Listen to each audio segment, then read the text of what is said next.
first things when making an Evocator is the skill build.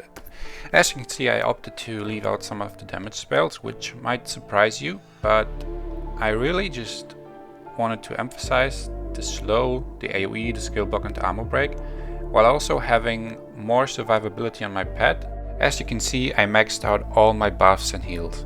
The very first spell is a heal, which is extremely crucial to keep your pet alive, followed by an HP buff, an armor buff and a soul band, which makes you extremely tanky. On the right hand side we have the life trance, which will heal you up to 3 or 4000 HP depending on your buffs on the pet. On the left hand side we have the whip, which is extremely crucial to catch up any opponents that you're chasing. And followed by the whip there's the crit buff. The crit buff on level 3 increases your crit chance by 30% and it has a very low cooldown, so you can spam it. One crit can deal 300 to 400 damage more, and that's why I maxed it. It's really strong and increases your DPS by a lot. The shield, however, I left it out, which might surprise a lot of you, but the cooldown does not scale the more points you put in it, and it has a cooldown of 6 minutes, which is way too long, and you can always take 1 point out of the crit buff and use the shield if you like to, but in my experience there's always an archer to debuff you, and I just rather have more damage on my pet.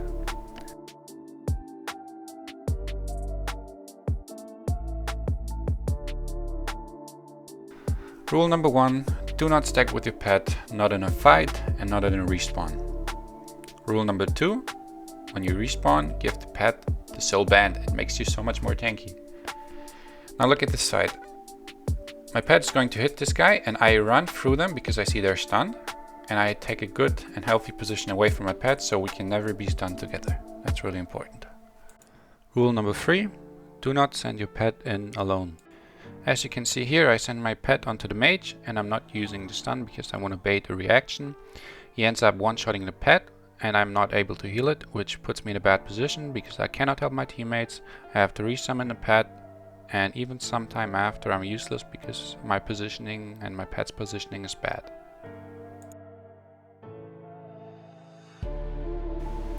So, about the hotkeys. It's going to be a huge advantage if you have a mouse that you can bind your spells onto. The most used spells, without a question, is follow and then wait command. So, if I'm going to be targeting this dummy and I say freeze, and I can call it back, freeze, call it back, freeze, call it back, freeze, wait, call it back, lava pillar. And it's going to throw him off so hard because he doesn't know what the spirit is doing, and he has to pay attention not to the one spell that he's going to try to dodge, which can be a fear or a freeze, but he has to pay attention to the pet for the entire duration of where you try to juke him, right? So it's really good if you bind these and use them a lot. Okay, then we have 4 active abilities, and personally I would use Alt 1, Alt 2, Alt 3 and Alt 4, and that's it. That's really easy. Of course, if you have a mouse, use the mouse, that's going to be better, but not everyone has a mouse that he can bind a lot of buttons to, so Alt modifiers are great. Then we have the stances. The attack stance, where your pet is going to be aggressive and attack whatever he sees. The defense stance and the passive stance. So the passive stance, you don't need this. The passive stance is completely useless and I never use it. The defense stance is good for the default stance, but most of the time I have the attack stance, and the attack stance is just helpful if you do not want to give new commands to your pet right away, or if there's a big team fight and you have other things that you have to pay attention to. Just put it on attack stance and it will do the rest and you don't have to worry about it. Now, which hotkeys are good? So again, Alt modifiers are great. Alt A for attack and Alt D for defense, and that's all keys that you can press relatively easy, and that's why they're good, and those are the keys that I recommend for you. So first things first, you have to have line of sight to be able to send your pet at someone. In small skirmishes like this, you want to kind of stun the priests, but since they were stacking, I was going for, of course, the bigger stun. And then I still want to go for the priest, so I'm slowing him, putting a skill block on him. My pet's now going to the backline, and he has now full cooldown, so I go invis and resummon.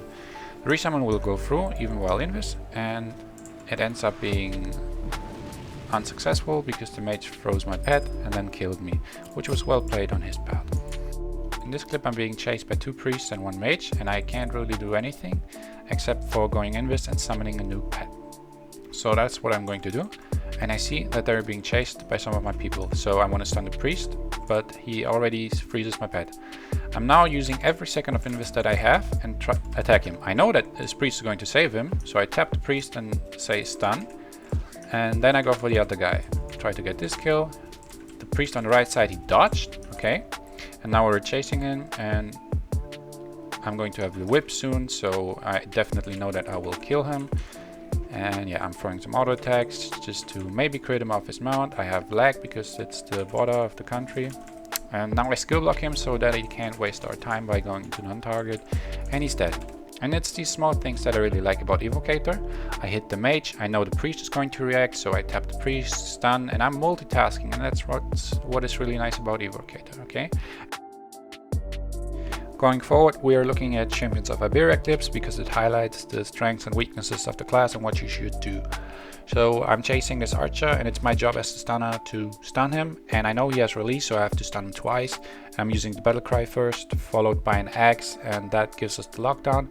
I don't want to give him time to use a shield, and that works, so he dies. A much easier way to get lockdown on your target, be it an archer or a nightwalker who can use release, is to use the skill block first, and that will give you an easy kill. Just make sure there isn't a priest around who can clean them, because skill block should always be used efficiently because it has a long cooldown. Now I want to talk about the power of resummoning your pet. As you can see in this clip, the warrior wants to fight me, and I fear him, but he cleanses it. Now he throws the axe, which I dodge, and that should be standard. I resummon the pet. I know I can't kill him, so I restun him. Tap the priest, he's already stunned, so I stun the mage, but he's also stunned. My teammates have this under control, but if they hadn't, I would have been there. We can't stun the warrior or kill him, but that's whatever. Resummoning in general is an extremely strong mechanic, because whether your pet is stunned or has cooldowns, a new pet fixes all these problems. And you can see I don't have any stuns left, and my priest prepared this warrior for me, so I bring out a new pet, I have stuns again, and we can kill him. Your pet can also be used to zone enemy priests away. As you can see here, my pet dies, I bring out a new pet, and the warrior is slightly out of position. So I stun him, tap the priest, send my pet onto him, which zones him away. My pet dies, but we also get a kill on the warrior, so it's perfectly fine.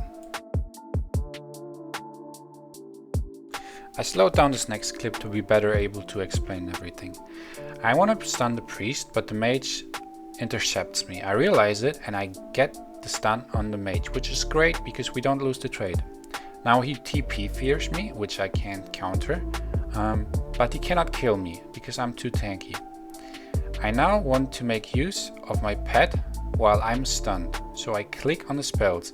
When you're feared, you have to click on the spells manually. Hotkeys won't work. You also have to target your pet. You have to tap yourself or the pet. And now I see that I have an assassin, and I cover my teammates. The skill block is extremely useful for covering your teammates. Because I cover my teammates, they can stun the rest, and we can kill them all, and we win the fight. Another viable strategy is to leave your pet away from you when you know someone is invisible on you. This mage, he stuns 2 of us, but I intercept him because I can still control my pet. He got a good stun onto us, but it doesn't matter because I had my pet ready to stun him back.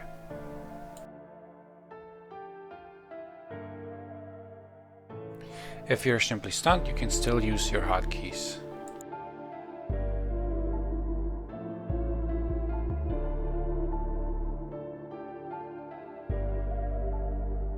If you're wondering how the pet interacts with the eye, it works like this.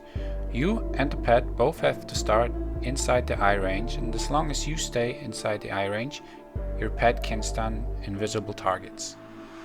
As soon as you leave the eye range or the pet doesn't start in the eye range, you won't be able to stun invisible targets anymore. Lastly, I want to talk about some mistakes and how you can avoid them. As you can see here, the enemy stuns my pet and my mage, and I have to bring out a new pet, but I don't have whip, so my positioning on the pet is not very good. I can only send a warrior, nobody else, and I have to disengage and we lose the fight. The mistake only lies with me because I had my pet stacking with my mage and I could have easily avoided it. Another mistake is I myself, I don't go in deep enough. I do not have whip, so my pet doesn't really have that peak strength that it should have, so I should go in instead of my pet. Another mistake is bringing out the God Spirit when it's on aggressive stance. As you can see, I want to restun him, but the God Spirit decides it's better to throw an auto attack as he's in aggressive stance. He then freezes into nothing, and we do not get the priest kill, even though it was just supposed to be an easy restun. Guys, I hope you enjoyed the video. If you have any questions, leave them in the comments, and I'll see you in the next video. Bye bye.